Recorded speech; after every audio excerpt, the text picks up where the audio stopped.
Today, we're going to dive into a book that doesn't just tweak your to-do list, it pretty much sets the whole idea of time management on fire.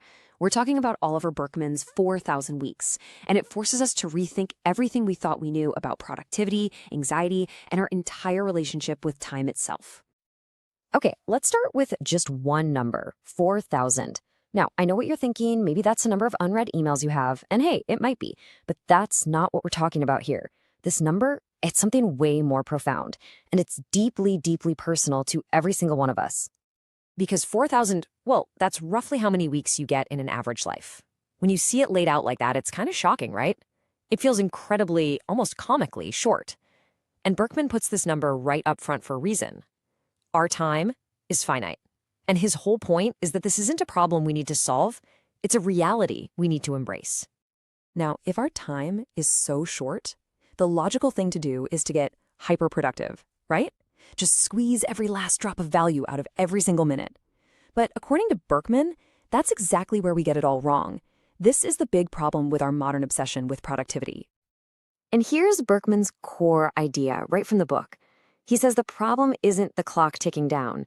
The problem is the rule book we're all playing by without even realizing it. You see, we've bought into this idea that if we just find the right system or the perfect app, we can somehow beat time, conquer it. But that whole way of thinking, he says, is basically guaranteed to make us feel worse. And this leads us straight into a huge concept from the book he calls the Great Efficiency Trap.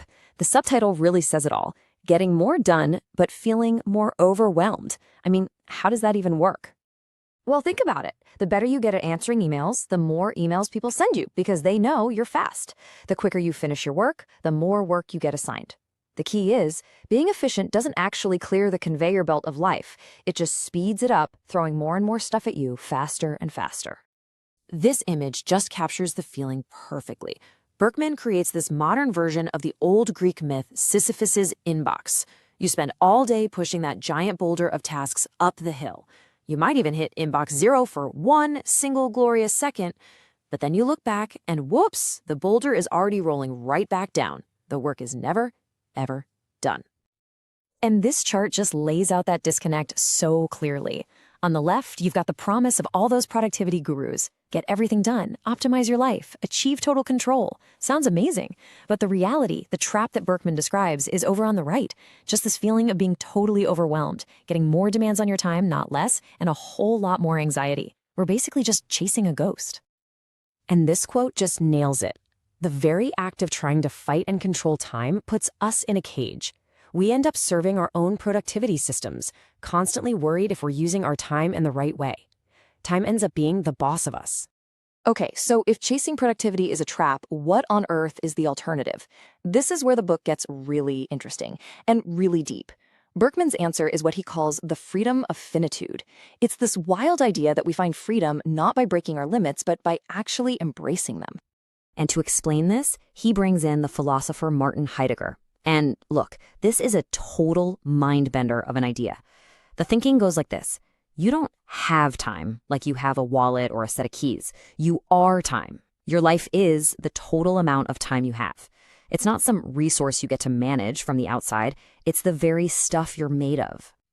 So if we are our time, then facing up to the fact that it ends, what Heidegger called being towards death, isn't about being gloomy or morbid.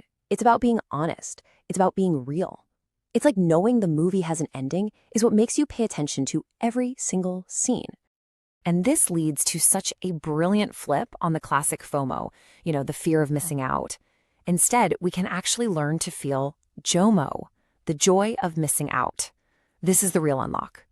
Since you can't do everything anyway, when you truly choose to do one thing, you are also actively choosing not to do a million other things. And there's an incredible sense of power and, joy in making that decision on purpose. And here is the beautiful paradox at the heart of it all. The moment you accept your limits, the moment you stop trying to do everything, is the moment you're finally free to do the things that actually count. When you stop trying to clear the entire deck of cards, you can finally put your energy into playing the few that really matter. So how do we actually do this? How do we put it into practice? Well, it starts with one of my absolute favorite ideas in the whole book. We need to become better procrastinators. Yeah, you heard me right. This is a total game changer. Procrastination isn't some moral failing, it's just math. You have a finite amount of time, so you are always putting something off. The only real question is, are you putting off the important stuff or are you putting off the trivial stuff? A good system isn't about doing more, it's about getting better at choosing what to ignore. It's about strategic neglect. And Burkeman gives us 3 really solid ways to do this. First up, pay yourself first. That means you block out time for your most important projects before the rest of the world's demands can fill up your calendar. Second, limit your work in progress. Come on, we all do this.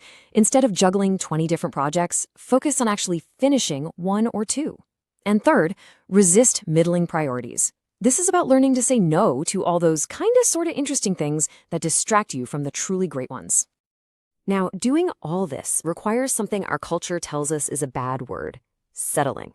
We're always told, keep your options open. But Burkeman argues that a truly meaningful life is actually built on the opposite, on commitment. Choosing a partner, choosing a career, choosing a city to live in. It means you are actively closing the door on other possibilities. And that's not a bad thing. It's what gives those choices their power and their meaning. So, this all brings us to the final, really powerful takeaway from the book. How do we actually navigate our 4,000 weeks, day by day, without feeling crushed? It comes down to finding meaning right where you are, right here, right now. Burkeman borrows this idea from the psychoanalyst Carl Jung. He says, look, stop torturing yourself trying to find your one true purpose or some perfect life plan. The pressure is just too much. Instead, in any given moment, just ask yourself a much simpler, much more powerful question. What is the next most necessary thing?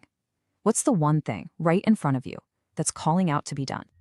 And that really leads to the final question I want to leave you with, which comes straight from the heart of the book. Forget about whether you're going to succeed or what the end result will be. Just ask yourself this: what meaningful contribution could you make today with the time you have right now, no matter what happens next?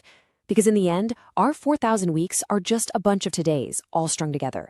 And making this one count, that's all any of us can really do.